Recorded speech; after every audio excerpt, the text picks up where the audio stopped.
Pleasure to meet y'all at last, and welcome back to Nerf Secrets Revealed. And now for today, I feel like talking a lot about the top secret lineup itself. And even though I've already talked a lot about it, especially in the first official episode of Nerf Secrets Revealed that I released nearly 7 years ago, I think it's fair to say that by now, there probably is going to be a lot of other things that I probably will want to talk about it in general, so let this just be a time where I simply talk a little bit more about the top secret lineup. In case you already don't know what I'm talking about, then well, let me pitch in it for you. The top secret lineup is in fact the big successor to that of the elite lineup, or to that of the end strike lineup. But the top secret lineup itself is in fact not a realistic lineup itself. It is in fact a more fictional type that has been depicted in multiple video games, especially the likes of which that were on the Nintendo Wii from 2008 to 2010. In those games, you basically are in a first-person perspective and you use your Wiimote to point and look around and fire darts at your enemies, including robots and other things along the way. But in general, the top secret lineup itself had a lot that we probably should have been expecting. Because after all, there was a lot that I've talked about it firsthand when it came time to pretty much talk a little bit about that in general. And the fact that I wanted to talk about the top secret lineup way back then, compared to today, it was a pretty big deal. I mean, a lot of people came by and saw that whole entire thing. Of course, it was silent at the time. Eventually, I uploaded music to it, but that didn't really do much. So now's the time for me to go ahead and revisit that topic, because nowadays, there's certainly a lot of new things out there that I have full understanding of and full complex notoriety for. But now is the time that I probably go ahead and start talking about it in a more in-depth perspective. The top secret lineup, of course, had quite a lot of blasters to them, including the Semperfire chain gun, the Goliathan UB-1, which is basically like a rocket launcher of some sorts. That's not in the same way as the Titan ASV-1, but rather it acts more like a grenade launcher, but instead it fires large rockets. Then there's the Bull Shark, which basically acts like the grenade launcher. And of course, Fortnite has managed to get their own grenade launcher blaster into the Nerf lineup in recent times. So it took quite a while for them to get to that, but you know what? Better late than never. And as it turns out, the Semperfire was in fact a pretty big precursor slash prototype concept of the Elite Colossatron that came out not even a year ago. I mean, once again, this is kind of a better late than never thing out there that we probably should get to know about, but you know what? There's definitely a lot out there in terms of, well, all that kind of stuff out there that we've already got. Then, of course, there's the Redshift CS6, which kind of acts like the Long Shot or Long Strike, as it is a sniper-esque blaster. But nowadays, we got others, like the Raptor Strike, Alpha Hawk, Jupiter, Ultra 7, and Alpha Strike Wolf, and many others out there. So sniper blasters, of course, have gotten a lot bigger and a lot better since that time. But of course, there's many others out there. There's also the Vengeance Rev 8, which is very similar to that of the Barricade, except it holds 8 rounds instead of just 10. And it does in fact have an equipped silencer and scope on the top. And of course, in terms of the inventory of all existing top secret blasters within the games, there's a lot more of them. But of course, if you played the games, then well, you'd probably get to know that there is a lot of potential for each of them. They've certainly had a lot of different types of ammo in the games as well. And I mean a lot.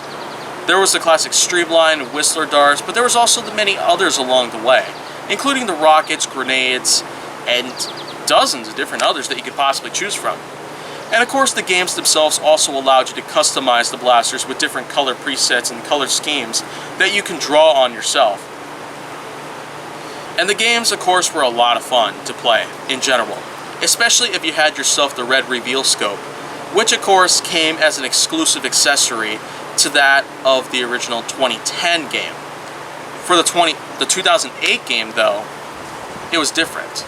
It basically acted more like a shooting range, with the fact that it does have a small story in that you basically fought off against 4 different main characters that eventually become your allies in the second game, and then of course fight up against a main boss known as Bob, a droid who basically recruits a young child named Shane to go and use these top secret blasters to an advantage.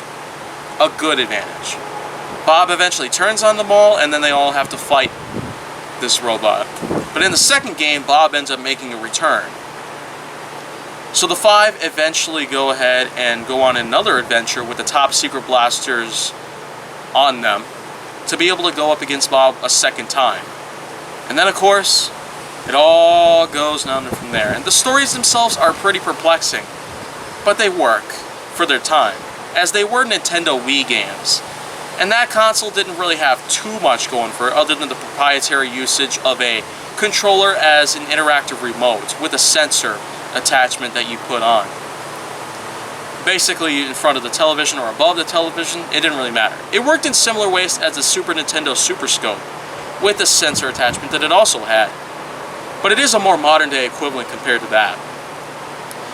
But anyways, aside from Nintendo Wii having 2 different games, showcased a lot of fictional blasters out there, it's fair to say that with the amount of blasters that we're able to showcase and never be released in real life, I just don't really know what to say about it anymore. There's been a lot of advances that have taken place in the last 7 years since I first talked about it, in general. And it's been even longer since I played those games. But in general, I would just like to say that, well, aside from some blasters being precursors to some blasters that we were eventually able to get today, like the Redshift pretty much is equivalent to that of the upcoming Ultra 7, which we still have to get some info out before it's even released.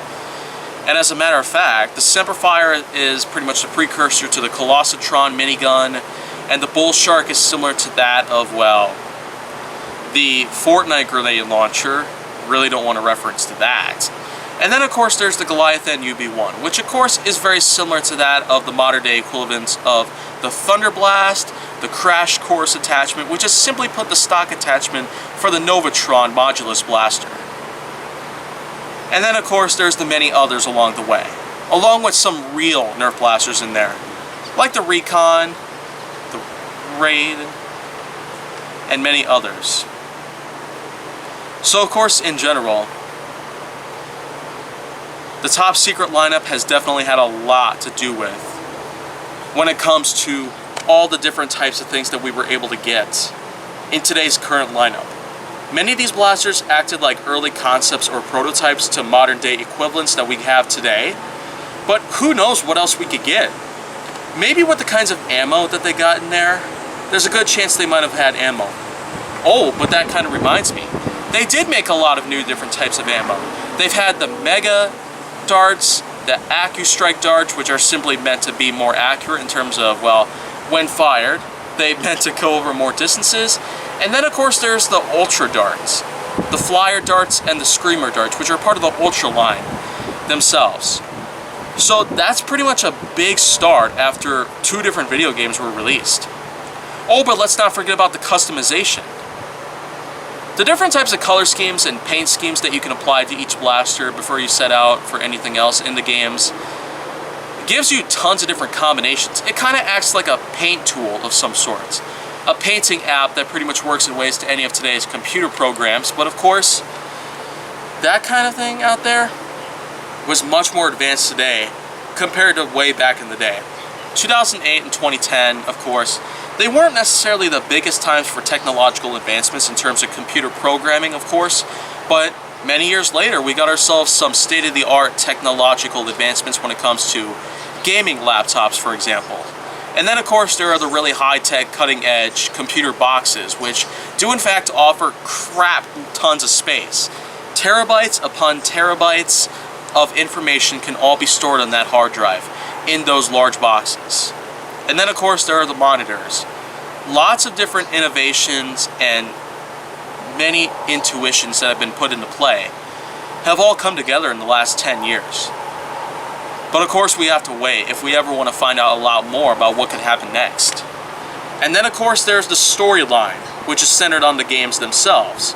Both of these games had pretty nice storylines for their time, and at the time that they were released, I mean, they were some pretty good games. But I no longer have a Nintendo Wii now. I mainly just have an original PlayStation 4 2013 model from its first release off the factory line. That's pretty much all I got in terms of game consoles themselves. And I don't really know if I ever want to go and I'll be on the hunt for game consoles ever again after this. But in general, that just goes to show that, well, the top secret lineup really isn't as secret as it was. And being that it was in fact the first ever secret that I have ever revealed on this series, looking back at it, all the adventures that I've had since, the storylines from those games are pretty much being reflected upon throughout the 7 to 8 years that I've been on this series on the website of YouTube.com.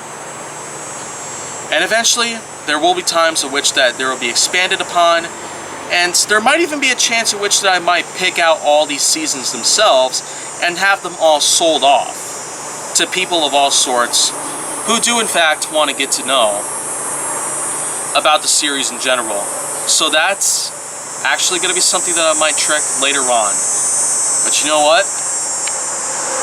We pretty much have yet to wait on that part there. So you know what? That's pretty much a time where I probably could talk about it years from now. Because as of now, I still have at least one other thing that I have yet to talk about. Coming soon on Nerf Secret Revealed. The talk of the Ultra 6. Which has finally been announced and has finally been revealed to the public. Tomorrow, I'll be there, and I'll be talking a lot about that thing. But until that happens, if you want to see more, go down to my channel. Make sure that you like, subscribe, comment, follow me on social media, and stay on the Hollywood side.